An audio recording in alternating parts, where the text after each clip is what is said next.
Madam, ಇವತ್ತು ಇಡೀ ಮಂಡ್ಯ ರಾಜಕಾರಣ ತಮ್ಮ ಕಣ್ಣು ನೋಡ್ತಾ ಇದೆ. ತಾವು ಏನ್ ನಿರ್ಧಾರ ತೆಗೆದುಕೊಳ್ತೀರಾ ಅಂತ ಹೇಳ್ಬಿಟ್ಟು ಸೊ ಈ ಹೊರಟಿದ್ರೆ ಮೇಡಮ್, ಏನ್ ಹೇಳ್ತೀವಿ ಈ ಸಂದರ್ಭ?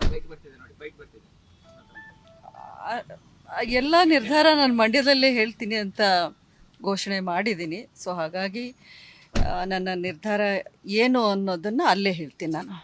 ಜನರು ಮೊನ್ನೆ ಬಂದಾಗ ನಿಮ್ಮ ಅಭಿಪ್ರಾಯ, ಅವರು ತುಂಬಾ ಅಭಿಪ್ರಾಯ ವ್ಯಕ್ತಪಡಿಸಿದ್ದು ಈ ಬಾರಿ ಕೂಡ ಸ್ಪರ್ಧೆ ಮಾಡಬೇಕು ಅನ್ನುವಂತ ನಿಟ್ಟಿನಲ್ಲಿ. ಹೇಗೆ ಅಲ್ಲ, ಎಲ್ಲ ರೀತಿಯ ಅಭಿಪ್ರಾಯಗಳನ್ನು ಕೊಟ್ಟರು. ಒಂದು 3-4 ರೀತಿಯ ಅಭಿಪ್ರಾಯಗಳನ್ನ ಕೊಟ್ಟಿದ್ದಾರೆ. ಅದೇನು ಅಂತ ನಾನು ಅಲ್ಲಿ ಹೇಳ್ತೀನಿ. ಮೇಡಮ್, ಕುಮಾರಸ್ವಾಮಿ ಅವರ ಭೇಟಿ ಆಗಿರ್ಬೋದು, ಬಿಜೆಪಿ ನಾಯಕರ ಮಾತುಕತೆ ಆಗಿರ್ಬೋದು, ಎಲ್ಲವೂ ಕೂಡ ಹೇಗೆ ಪರಿಗಣಿಸ್ತಾರೆ, ಅದನ್ನು ಕೂಡ ಚರ್ಚೆ ಮಾಡ್ತಿರೋದು. ಅವೆಲ್ಲವನ್ನು ದೃಷ್ಟಿಯಲ್ಲಿ ಇಟ್ಕೊಂಡೇ ನನ್ನ ಈ ನಿರ್ಧಾರ, ಇವತ್ತಿನ ನಿರ್ಧಾರ. ಮಂಡ್ಯದ ಪ್ರಮುಖ ಲೀಡರ್ಸ್ ಏನು ಹೇಳಿದ್ದಾರೆ ಮತ್ತೆ?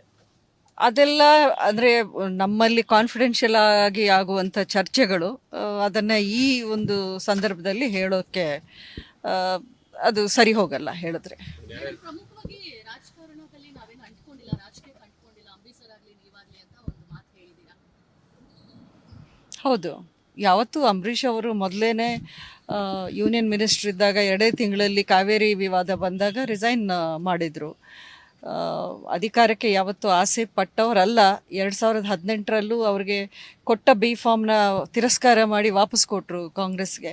ಸೊ ಹಾಗಾಗಿ ನಾವು ಅದನ್ನೆಲ್ಲ ನೋಡಿಕೊಂಡು ಬಂದ್ವಿ. ಅಧಿಕಾರಕ್ಕೆ ಅಥವಾ ಸ್ವಾರ್ಥ ರಾಜಕಾರಣಕ್ಕೆ ನಾವು ಯಾವತ್ತೂ ಆಸೆ ಪಡಲ್ಲ.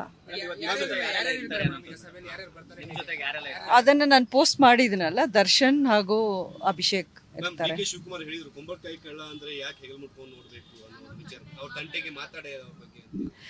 ಯಾರು ಕುಂಬಳಕಾಯಿ ಕಳ್ಳರೋ ಇಡೀ ದೇಶಕ್ಕೆ ಗೊತ್ತಿದೆ. ನಾನು ಯಾಕೆ ಹೇಳಬೇಕು ಇದನ್ನು?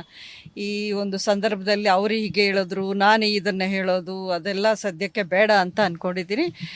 ನನ್ನ ಅವಶ್ಯಕತೆ ಅವ್ರಿಗಿಲ್ಲ ಅಂತ ಹೇಳಿದ್ರು, ನನಗೂ ಯಾರ ಅವಶ್ಯಕತೆಯೂ ಇಲ್ಲ. ಕುಮಾರಸ್ವಾಮಿ ಹೇಳಿದ್ದಾರೆ ಸುಮಲತಾ ಅವರು ನಮ್ಮ ಬೆಂಬಲ ಸೂಚಿಸ್ತಾರೆ, ಅವರಿಗೆ ಆ ವಿಶ್ವಾಸ ಇದೆ ನಮಗೆ. ನೋಡಿ, ಇದನ್ನೆಲ್ಲ ನಾನು ಅಲ್ಲಿ ಪ್ರಕಟಣೆ ಮಾಡ್ತೀನಿ ಅಂದಮೇಲೆ ತಿರ್ಗಾ ನೀವು ಇಲ್ಲಿ ಕೇಳಿದ್ರೆ ನಾನೇನು ಹೇಳಲ್ಲ. ಅಲ್ಲೇ ಬನ್ನಿ, ಅಲ್ಲೇ ನೋಡಿ. ಸುಮಲತಾ ಅವರು ಮಂಡ್ಯದ ಮೇಡಮ್, ಈಗ ಮಂಡ್ಯಕ್ಕೆ ಮೇಡಮ್ ಅಂದ್ರೆ ಇವತ್ತು ಮೈತ್ರಿ ಪಕ್ಷಕ್ಕೆ ಬೆಂಬಲ ಇರುತ್ತಾ ಅನ್ನೋ ಎಲ್ಲ ಅಲ್ಲೇ ಮಂಡ್ಯದಲ್ಲೇ. ನ್ಯೂಸ್ ಫಸ್ಟ್ ನಿರ್ಭೀತಿಯಿಂದ ನಿಮ್ಮ ಪರವಾಗಿ.